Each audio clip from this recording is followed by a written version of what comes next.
Welcome to my channel. Today we will be talking about how you can get notifications from Remitly. Remitly makes it easy to stay informed about your money transfers. You can receive notifications about the status of your transfer, and your recipient can too.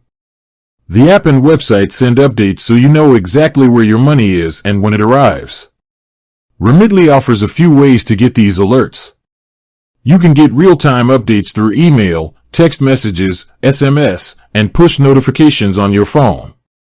This means you'll know when a transfer is confirmed, when it's in transit, and when it's been successfully delivered.